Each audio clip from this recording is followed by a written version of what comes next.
जय श्री राम। अयोध्या कांड अध्याय 5। अरे सखी, देख, दो अति सुंदर सांवले गोरे पथिक जा रहे हैं। मार्ग में उनके साथ एक अति सुंदरी और सलोनी स्त्री भी शोभायमान है।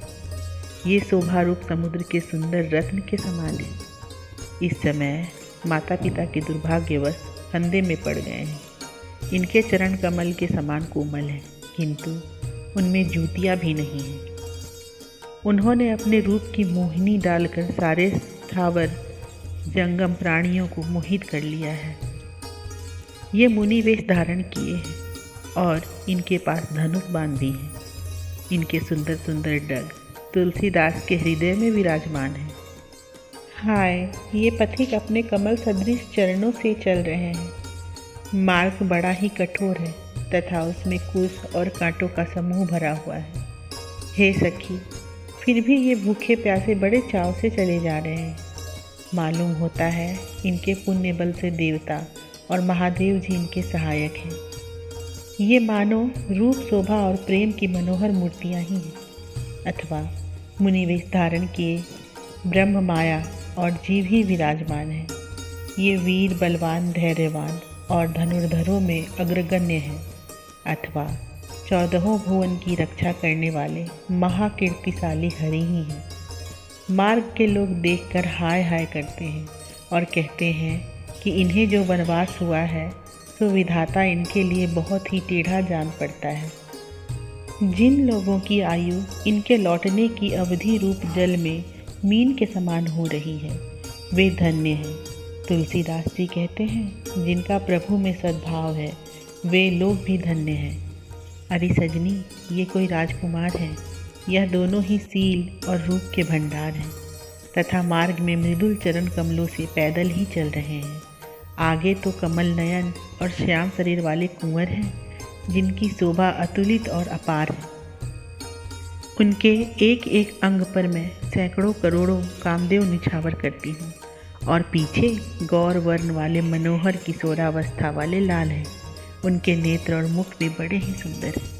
वे कमर में तरकस और हाथों में धनुष बाण लेकर मानो पृथ्वी का भार उतारने के लिए ही जा रहे हैं।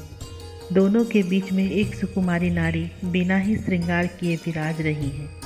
ये तीनों मिलकर ऐसे जान पड़ते हैं मानो पृथ्वी इंद्रनील, स्वर्ण और मुक्तामणि का हार पहने हुए हैं। इन्हें तनिक नेत्र भर कर देख लो, व्याकुल मत हो, तनिक विचार लो, फिर कहाँ यह शोभा मिलेगी, कहाँ हमारे नेत्र होंगे और कहाँ इस संसार में ये घर और शरीर रहेंगे। ये प्रिय वचन सुनकर कृपा और सुख के सार स्वरूप भगवान राम ने उनकी ओर प्रीतिपूर्वक देखा। तुलसीदास जी कहते हैं, ऐसा करके प्रभु ने उनके चित्त चुरा लिए और उन्हें अपने शरीर की भी सुधि ना रही। अरे सखी, देख, ये पथिक तो नख से सीख तक सुंदर है। ये अपने नीले और पीले कमलों के समान कोमल शरीर से तापस वेश बनाए रहने पर भी करोड़ों कामदेवों को फीका कर रहे हैं। कहीं विधाता ने सुकृत, स्नेह, शील, सुषमा और सुख इन सब को एकत्र करके तो इन्हें नहीं रचा है। ये तो अमृत के भी अमृत हैं। इनके साथ रूप में विद्युत के समान एक स्त्री शोभायमान है। उनके प्रत्येक अंग उमा और रमा से भी उत्कृष्ट है।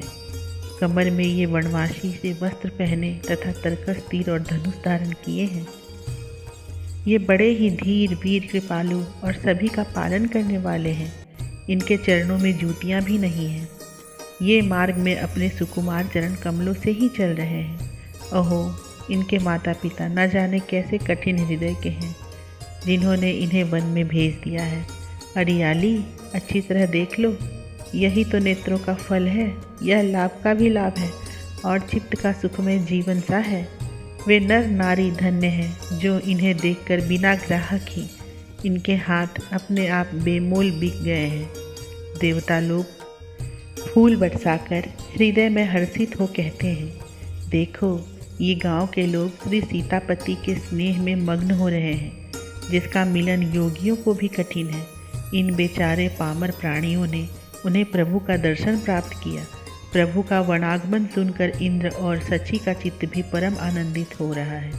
मार्ग में राम, लक्ष्मण और सीता के जो पवित्र चरित्र होते हैं वे प्रीति के बालकों के समान हैं, जिन्हें सुजन मुनिजन लालन करते हैं। योग, वैराग्य, यज्ञ, तप, तीर्थ और त्याग आदि का अभाव होने पर भी इसी अनुराग के कारण तुलसीदास के भी भाग्य खुल गए हैं। ग्राम के नर नारी राम, लक्ष्मण और सीता जी के चलने की रीति देखकर और उनकी प्रीति पहचान कर प्रेम के वशीभूत हो स्नेह सुधा में डूबोकर अपनी अपनी बुद्धि ये मनोहर और मृदुल वचन कह रहे हैं। देखो यह बहू न जाने क्या समझकर सांवले कुंवर के चरण चिन्हों को बचाकर पांव रखती है और गोरे शरीर वाले कुंवर मन में अत्यंत महिमा मानकर दोनों के ही चरण कमलों के चिन्हों को संभालते हुए चलते हैं। उन ग्राम्य पुरुषों का कथन अच्छा है, सीता और लक्ष्मण का रहन सहन अच्छा है, तथा जो उन पथिकों के हृदय में धारण कर सजल नयन पुलकित शरीर और मन से मग्न हो जाते हैं उनका ग्रहण करना अच्छा है। तुलसीदास भी उनके सुयश का वर्णन करके बड़भागी हो रहे हैं।